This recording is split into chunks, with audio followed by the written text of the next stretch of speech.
Lundi 15 décembre 2025, bonjour et bienvenue à tous à cette toute première édition d'information de la semaine. Merci de prendre ce rendez-vous informatif avec Iroko Média Télévision.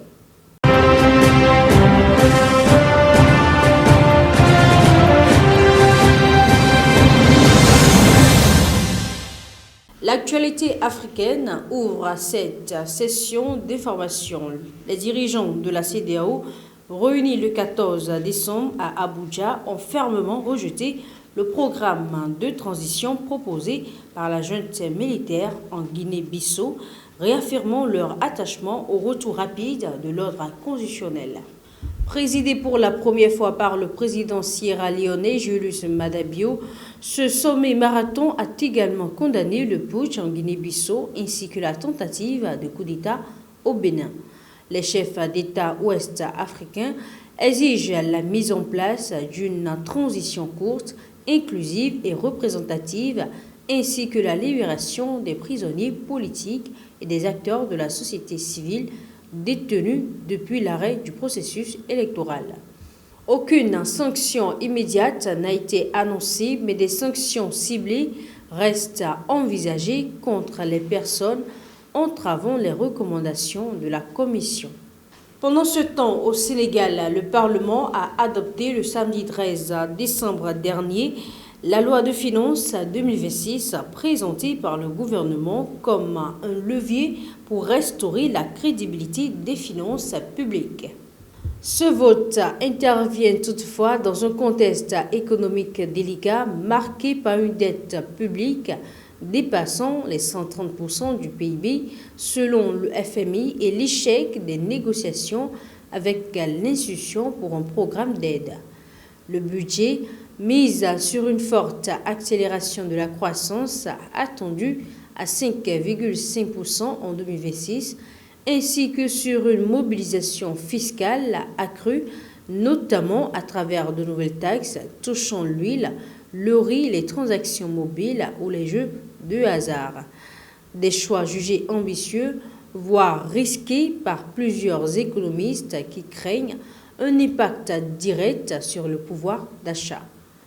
L'État prévoit également de poursuivre l'endettement pour refinancer plus de 4 300 milliards de francs CFA tout en maintenant des investissements structurants dans les infrastructures et le capital humain.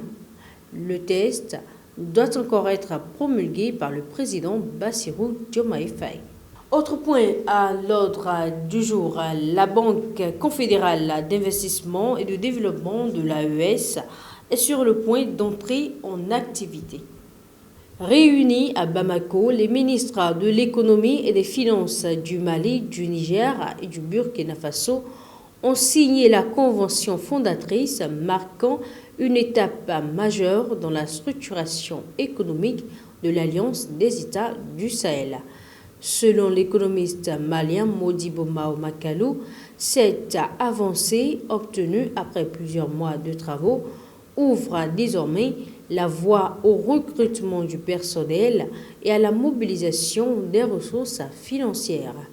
Dotée d'un capital annoncé de 500 milliards de francs CFA, la banque devra financer les infrastructures de base, les services sociaux essentiels et les projets structurants du secteur privé, notamment dans l'énergie et les transports.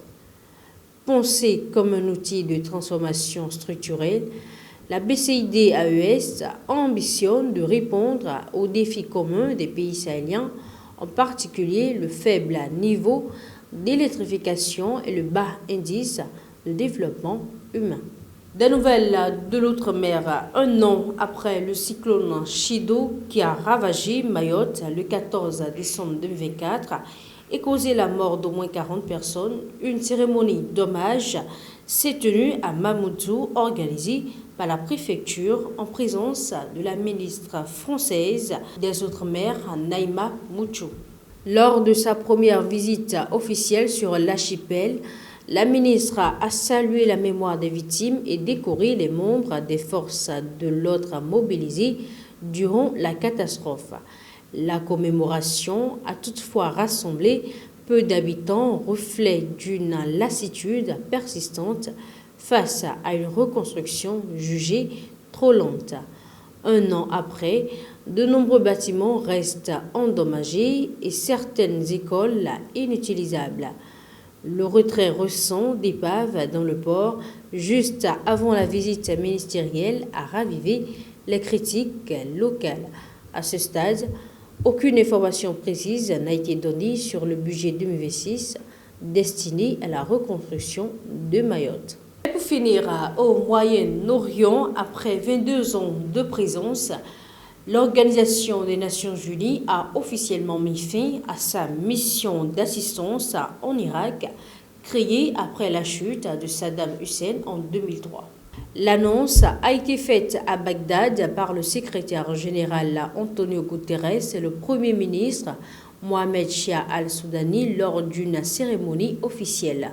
Cette décision est présentée comme une reconnaissance des progrès politiques et sécuritaires réalisés par le pays après des décennies de conflits. La MANUI a accompagné la transition irakienne de la rédaction de la Constitution aux processus électoraux en passant par la lutte contre le groupe d'État islamique. Si le gouvernement estime désormais pouvoir avancer de manière autonome, il souligne que la consolidation démocratique se poursuit. D'autres missions onusiennes continuent toutefois d'appuyer le développement du pays. C'est tout pour cette première tranche d'information. Merci de nous avoir suivis. Agréable suite de journée à tous.